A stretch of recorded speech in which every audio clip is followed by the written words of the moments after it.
Seigneur, bénis cette parole dans les cœurs de tes enfants. Bénis l'orateur. Et que tout se passe pour ta gloire. Au nom de Jésus-Christ. Amen. Amen. Shalom, shalom. Eh bien, ce matin, vous voyez, nous avons un visiteur. Le visiteur, c'est le pasteur David Bigabois. Il est pasteur aux États-Unis. Précisément à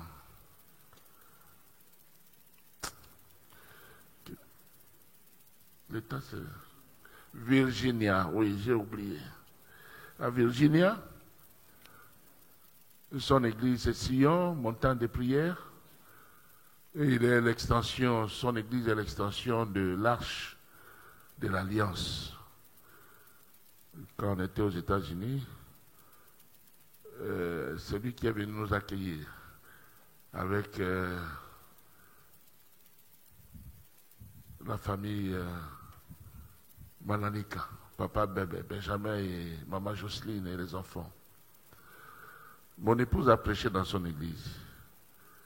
Moi, je n'ai pas prêché. Ce jour, je suis allé prêcher ailleurs. Et il est venu à la convention missionnaire de la famille Laborne. Et j'ai dit, il faut que tu passes nous apporter la parole de Dieu. Et je sais que nous serons bénis. Amen. Il est venu accompagné de sa fille. Enis, où est-elle? Où es-tu? Enis Aimé. Non, peut-être qu'elle a seulement déposé. Eh bien, je lui laisse toute la place afin qu'il nous apporte la parole de Dieu. C'est un bon frère. J'ai pu expérimenter sa bonté, lui et son épouse, pendant les quelques jours que je l'ai connu. Amen. Frère, vous avez toute la place. Que le Seigneur vous bénisse.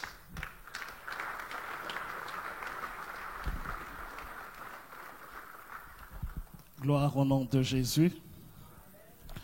Église, est-ce qu'on peut acclamer Jésus-Christ très fort, très fort, très fort?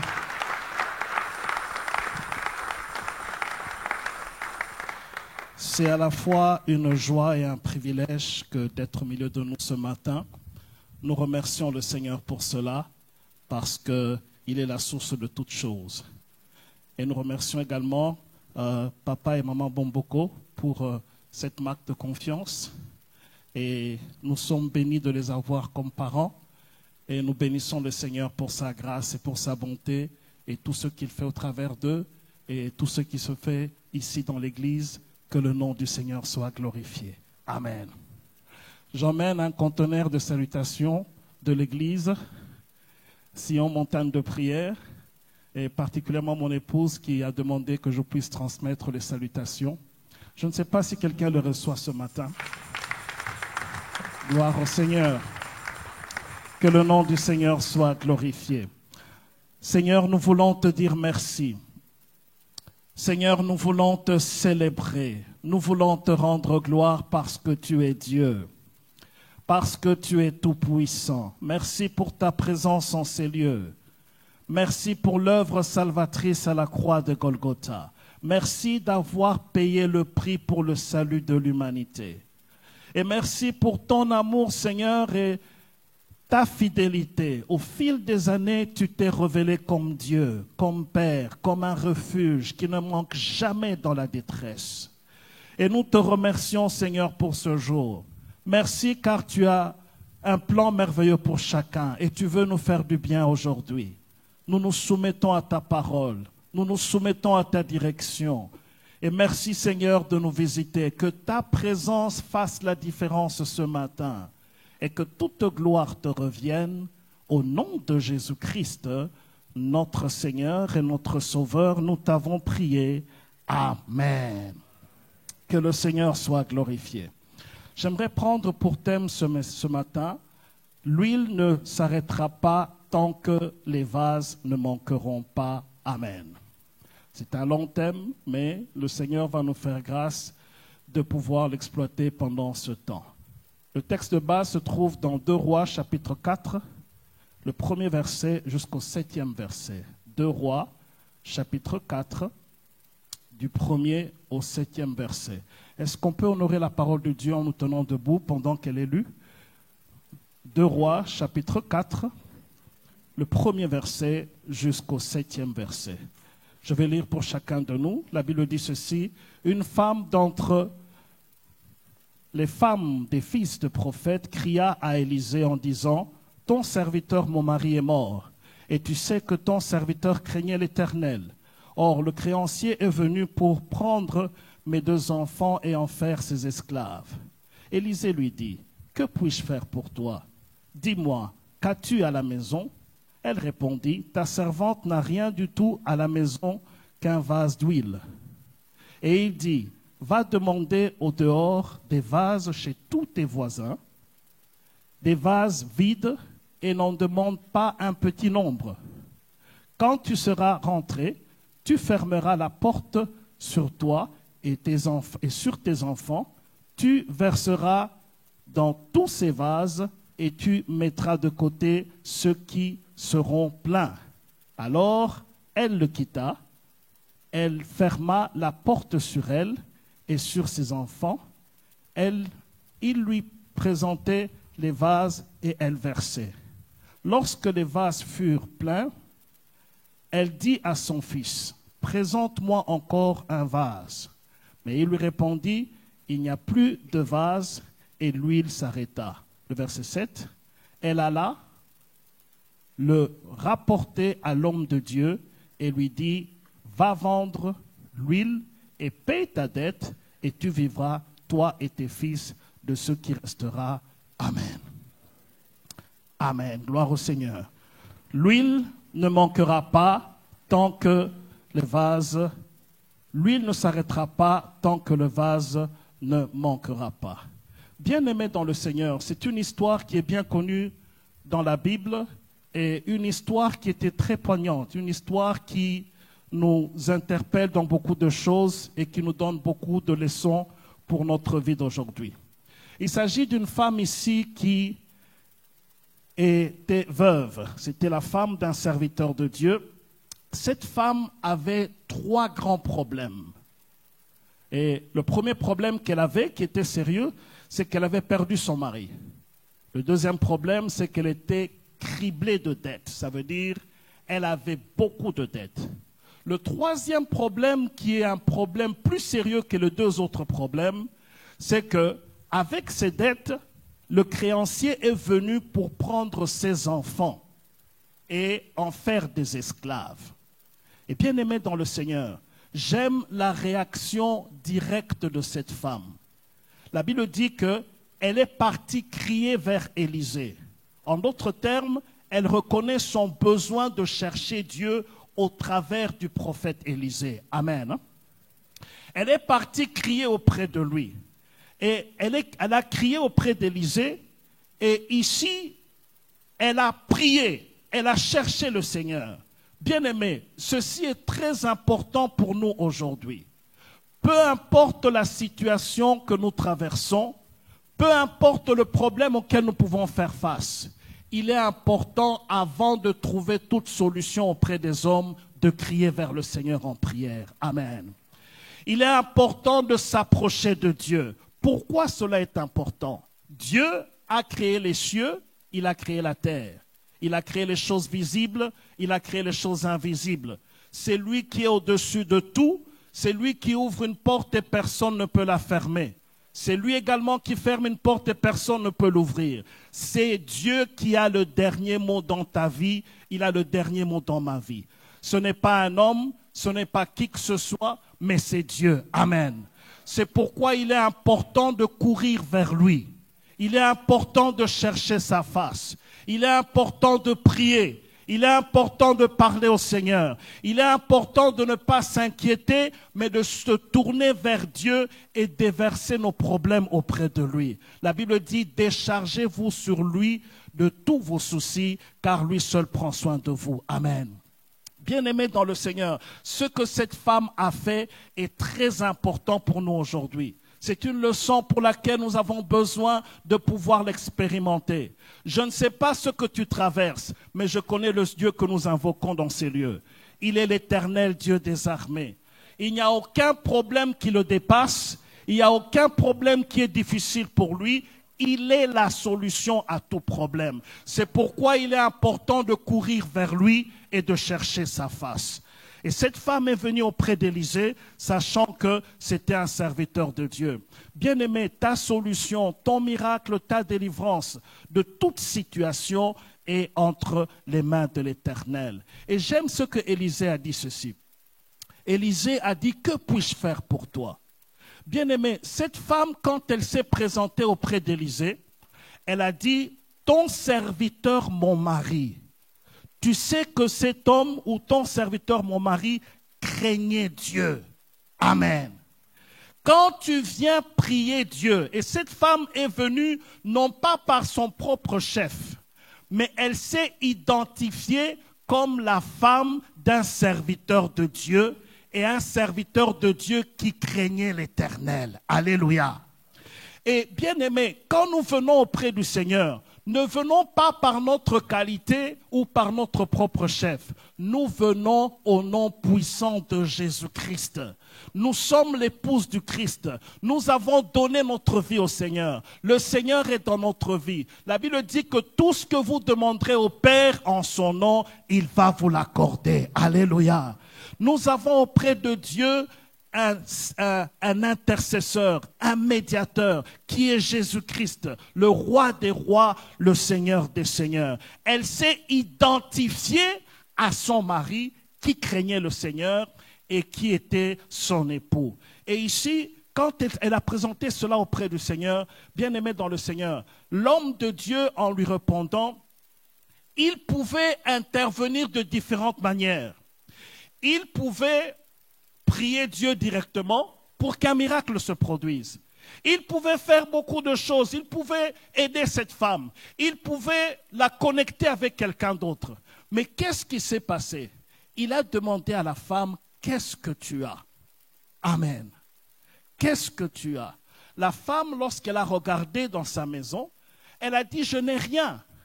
Et quand elle a bien scanné sa maison, elle dit, je n'ai qu'un vase d'huile.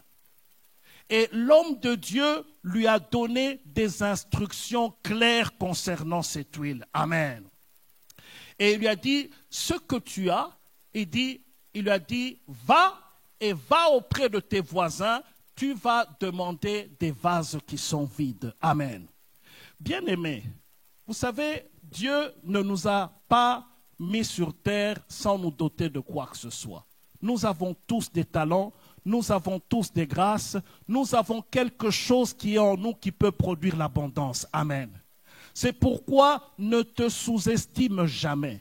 Tu peux ne pas avoir une chose, mais tu as une autre chose que Dieu a mis en toi qui va produire et produire en abondance et Dieu va te bénir dans cela. Tu peux ne pas avoir un grand diplôme, tu peux ne pas venir d'une famille riche, mais tu as des talents. Il y a l'huile qui est en toi que Dieu va utiliser pour sa gloire. Il est le même hier, aujourd'hui, éternellement. Et cette femme reconnaît le besoin et elle est partie vers le Seigneur. Et cette femme, l'homme de Dieu lui a dit, ce que tu as est suffisant. Il dit, va prendre cette huile. Elle n'a presque rien, sauf qu'un vase d'huile. L'homme de Dieu lui dit, que puis-je faire pour toi? Il dit, dis-moi, qu'as-tu à la maison? Elle répondit, ta servante n'a rien du tout à la maison qu'un vase d'huile. Elle dit qu'elle n'a rien, rien que cette vase d'huile. La servante n'a rien du tout, elle n'a que ce vase d'huile. En fait, elle a minimisé ce vase d'huile, mais cette huile-là va servir pour de grandes choses dans sa vie. Bien-aimé dans le Seigneur, si tu scannes bien ta vie, tu verras qu'il y a quelque chose que tu as et quelque chose que Dieu va utiliser. Tu peux ne pas avoir des mains, mais tu as des pieds. Dieu va utiliser ses pieds. Tu peux ne pas avoir quoi que ce soit, mais regarde bien dans ta vie. Il y a quelque chose pour lequel tout le monde dit que tu fais ça bien.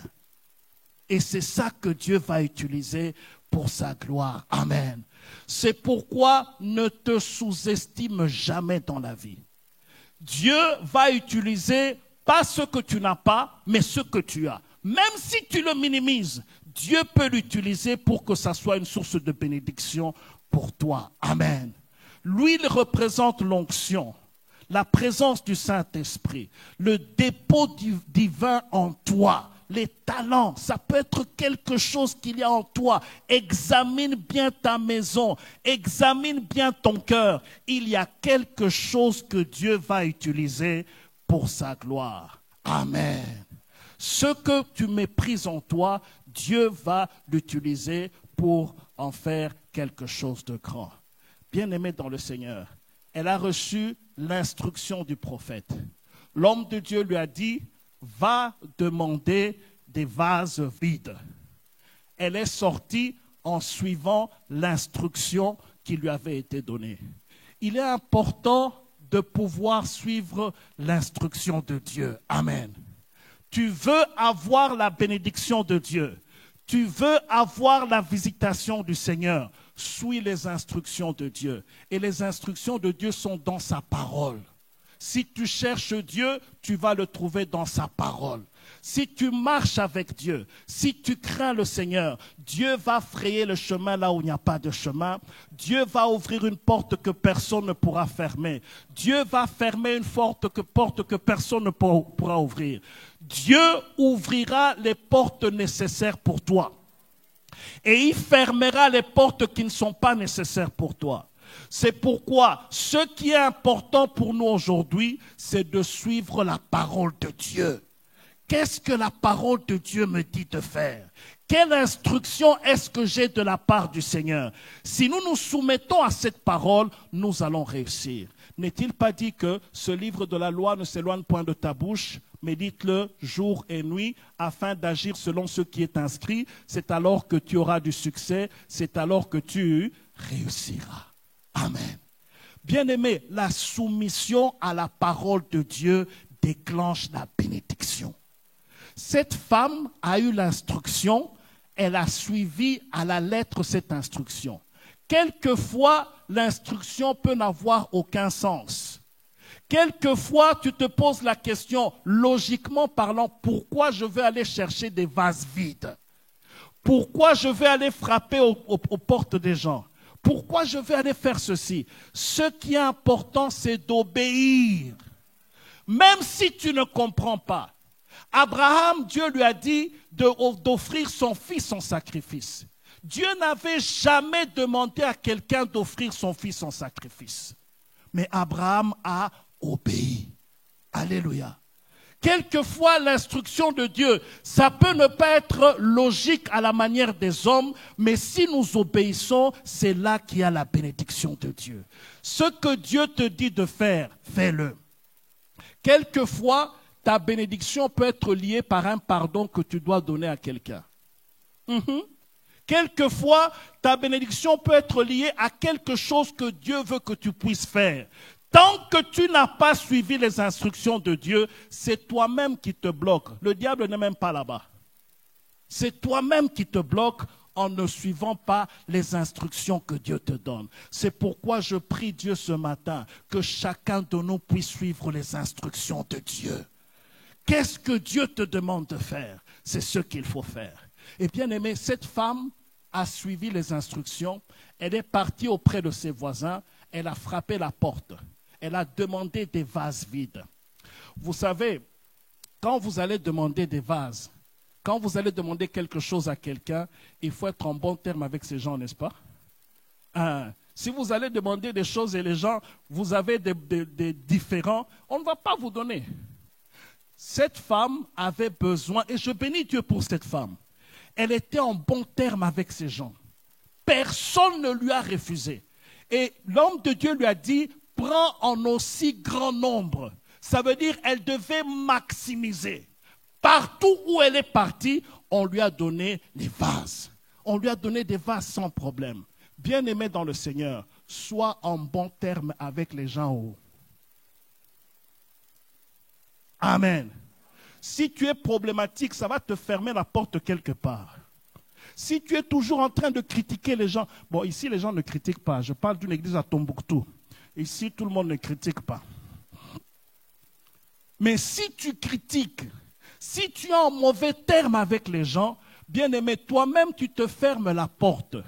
Dieu passe au travers des gens pour te bénir. C'est pourquoi recherche la paix avec tout le monde. Même si c'est toi, c'est eux qui ont fait du mal. Toi, fais le premier pas. C'est toi, l'enfant de Dieu, qui va faire le premier pas vers la paix. Et Dieu va te visiter et Dieu va te faire du bien. Amen. Cette femme, partout où elle partait, elle est partie, elle a eu la faveur de Dieu, elle a aussi eu la faveur des hommes. Et l'homme de Dieu lui a dit, ces vases doivent être vides. C'est Dieu qui devait remplir cela. Il faut que nous puissions nous vider. Il y a des choses pour lesquelles nous devons nous vider pour laisser la place au Seigneur. Et l'une des choses pour lesquelles nous devons nous vider, c'est l'orgueil. Dieu ne travaille pas avec les orgueilleux. D'ailleurs, ce que Dieu fait avec les orgueilleux, il les résiste. Quand il y a l'orgueil, ce n'est même pas le diable qui vient te résister, c'est Dieu lui-même qui vient te résister. Et si Dieu te résiste, tu vas fuir où? Si Dieu s'élève contre ta vie, où est-ce que tu vas fuir? C'est pourquoi il est important de marcher humblement avec le Seigneur. Et Dieu va diriger toutes choses à sa gloire. L'autre chose que l'homme de Dieu lui a dit, c'est que prends des vases en aussi grand nombre. Pas des petits, ça veut dire maximise les vases. Elle est partie avec ses enfants. Elle a frappé les portes. Elle a pris en aussi grand nombre.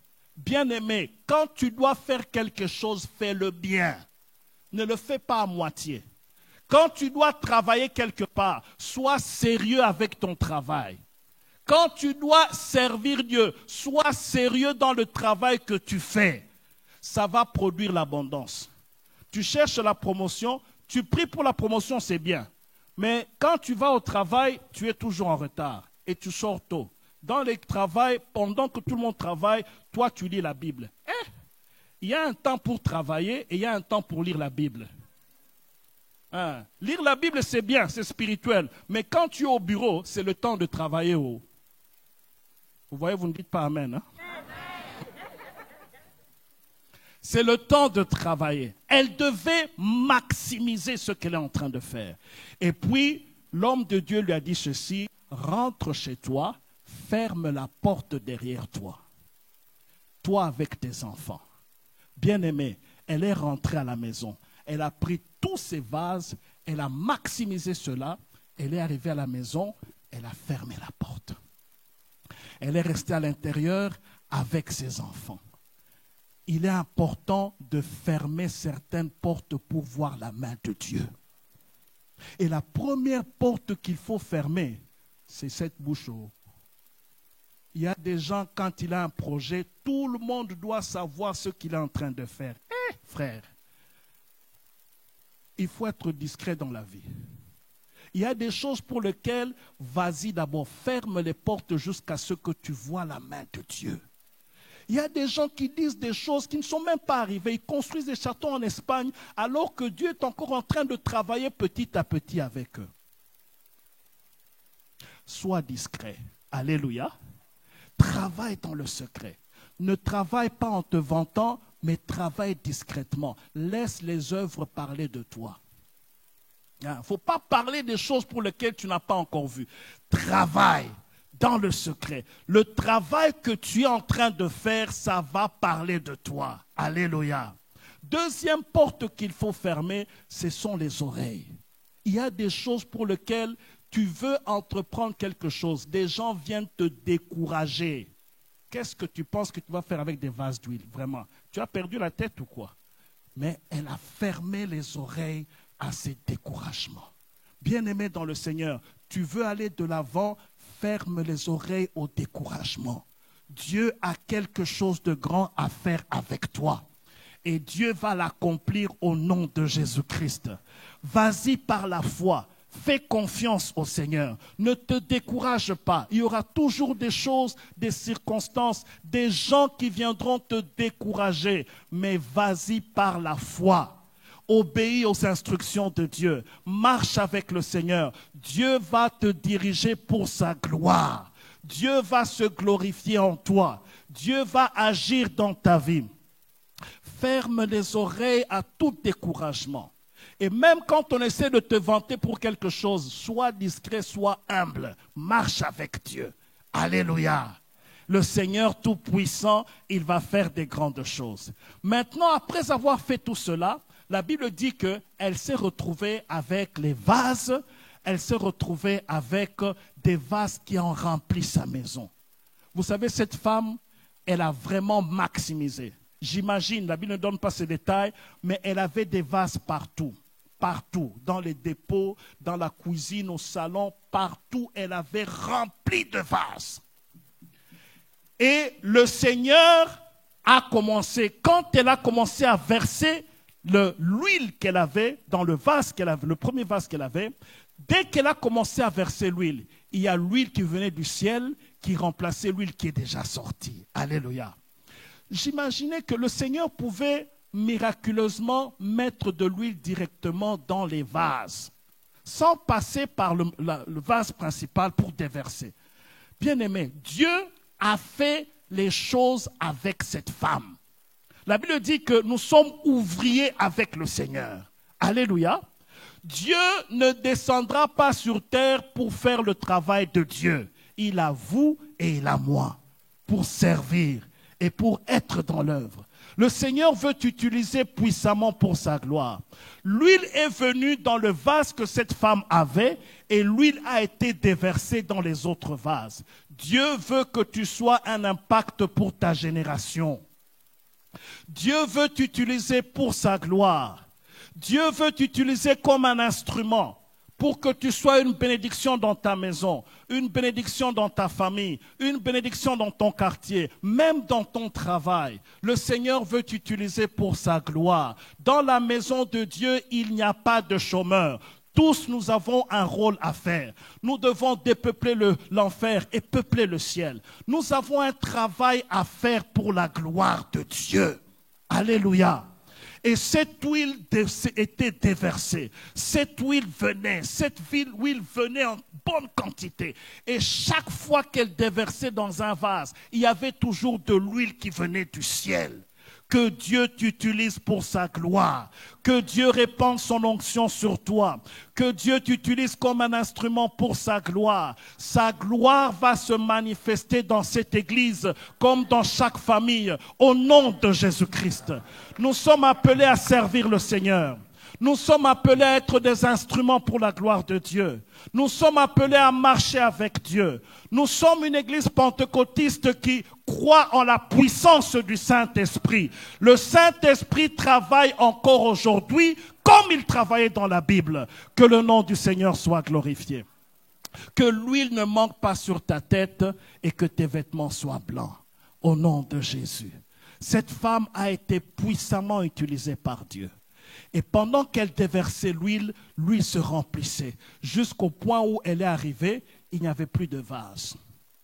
Elle a demandé à son enfant, emmène-moi encore un vase. L'enfant lui a dit, il n'y a plus de vase. Et à cet instant-là, l'huile a cessé. Bien-aimé, l'huile n'a pas cessé parce que Dieu a arrêté de répandre l'huile. L'huile a cessé parce qu'il n'y avait plus de vase. Aussi longtemps qu'elle pouvait emmener un vase, elle allait encore avoir de l'huile. Bien-aimé, ne limite pas Dieu dans ce qu'il peut faire dans ta vie. La Bible dit, tout est possible à celui qui y croit. La Bible dit, si tu crois, tu verras la gloire de Dieu. Dieu va t'étonner avec des choses que tu ne pouvais même pas imaginer qu'il pouvait faire. Mais ne limite pas Dieu pour des petites choses. Si tu crois à des petites choses, tu verras des petites choses. Mais si tu crois à des grandes choses, tu verras des grandes choses. Je me rappelle de cette femme qui avait la perte de sang dans la Bible. La Bible dit, elle a cru que si elle touchait le pan de la robe de Jésus, elle allait avoir la guérison. Elle a perdu beaucoup d'argent. C'était très difficile pour elle. Mais elle s'approchait, elle est venue auprès du Seigneur, avec toute la foule qui accompagnait Jésus. Elle a percé jusqu'à arriver à toucher la robe de Jésus. Dès qu'elle a touché la robe de Jésus, Jésus s'est arrêté. Et à l'instant même, l'écoulement du sang en elle s'est arrêté. Amen. Jésus a dit, mais qui m'a touché? On lui a dit, mais Seigneur, il y a beaucoup de gens qui te touchent. Elle dit, quelqu'un m'a touché et j'ai senti une force sortir de moi. Alléluia. Bien-aimé, touche Dieu par la foi.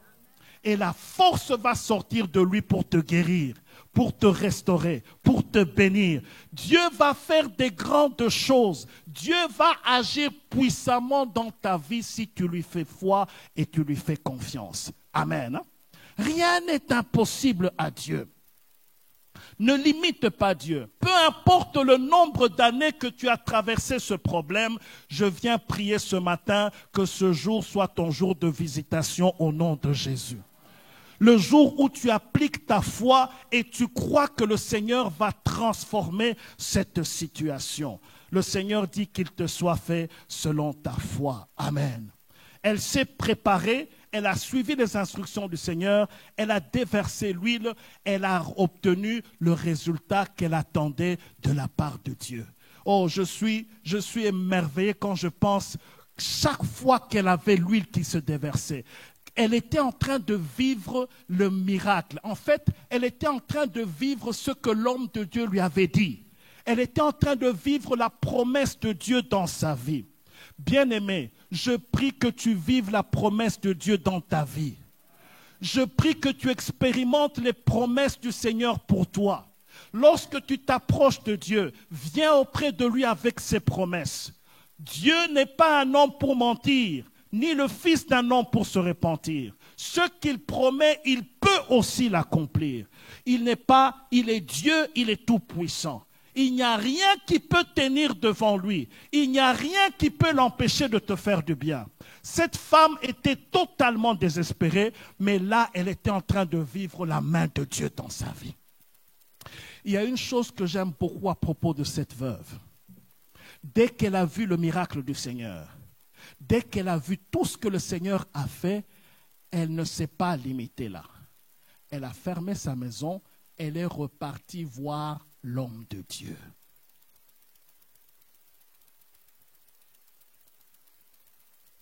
Qu'est-ce que tu fais lorsque tu es béni? Est-ce que tu reviens à ta source de bénédiction? Qu'est-ce que tu fais lorsque le Seigneur t'a élevé dans la société? Est-ce que tu méprises les gens qui sont autour de toi?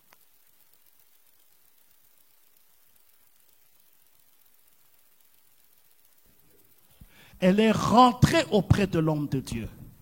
Elle a dit à l'homme de Dieu ce qui lui était arrivé et comment elle avait expérimenté son miracle. Et l'homme de Dieu lui a donné des instructions claires. Ça veut dire, elle ne s'est pas limitée au fait d'avoir des instructions pour chercher le miracle, mais elle a aussi reçu pour lui. Elle a aussi reçu des instructions qui étaient nécessaires pour lui garantir son avenir. Alléluia. Bien-aimé dans le Seigneur, on ne cherche pas Dieu seulement quand on a des problèmes. On cherche Dieu tout le temps. Dans l'abondance, dans la disette, dans n'importe quel problème, Dieu reste Dieu. Dans l'abondance, je vais le servir. Dans la disette, je vais le servir. Toute ma vie, je vais le servir. Si tu as cette attitude en toi, Dieu va garantir ton avenir et ta vie éternelle. Amen. Lorsqu'elle est partie auprès de l'homme de Dieu lui a dit ceci. Il dit, prends ce que tu as, vends-le. Et puis, la première chose à faire, c'est va payer tes dettes. Amen. Bien-aimé, je vais dire à quelqu'un que Dieu va bénir financièrement. Commence par payer tes dettes au... Amen. Commence à arranger les choses qui se sont passées dans le passé. La deuxième chose, il lui a dit, tu vas vivre avec ce qui te reste. J'imagine, la Bible ne dit pas ça, mais j'imagine. Rappelez-vous qu'il y avait des créanciers qui devaient venir pour prendre ses enfants et en faire des esclaves, n'est-ce pas?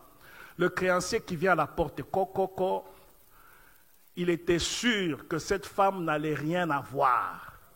Il était sûr que cette femme, il allait récupérer les 2 enfants de cette femme. Mais Dieu est Dieu. Dieu est tout-puissant. David a dit ceci: j'ai été jeune, j'ai vieilli. Je n'ai point vu le juste abandonné, ni sa postérité mendiant son pain. Bien-aimé, le plus grand héritage que tu peux donner à tes enfants, c'est que toi, tu marches dans la justice. Marche dans la crainte de Dieu. C'est plus que les maisons, c'est plus que l'argent en banque, c'est plus que quoi que ce soit. Parce que ta postérité peut rappeler au Seigneur ta marche avec Dieu. Et Dieu va les bénir. Et Dieu va pourvoir à leurs besoins. Et Dieu va s'occuper d'eux. Alors quand le créancier est venu frapper à la porte, la femme a dit: attendez un peu. Elle est entrée dans sa chambre. Elle a sorti des liesses de dollars. Elle est venue payer toute sa dette. Et les enfants sont restés avec elle. Que le Seigneur te bénisse. Que le Seigneur te visite. Que le Seigneur t'exauce. Que le Seigneur te fasse du bien. Afin que tu aies un témoignage vivant de sa gloire, de sa bonté, de sa fidélité dans ta vie. Il est le même hier, aujourd'hui, éternellement. Ce qu'il a fait dans la Bible, il peut le faire encore aujourd'hui. Si tu crois, tu verras la gloire de Dieu. Je ne sais pas ce que tu traverses, mais je connais le Dieu Tout-Puissant. Il est au-dessus de tout, il règne sur tout et il va agir dans ta vie. Tu es unique pour lui. Il a un plan merveilleux pour toi. Il t'aime, ne te sous-estime pas. Il te connaît par ton nom et il a un plan merveilleux pour toi. Bien-aimé, j'aimerais résumer ceci. Dans tout problème, va vers Dieu. Présente-lui ce que tu as.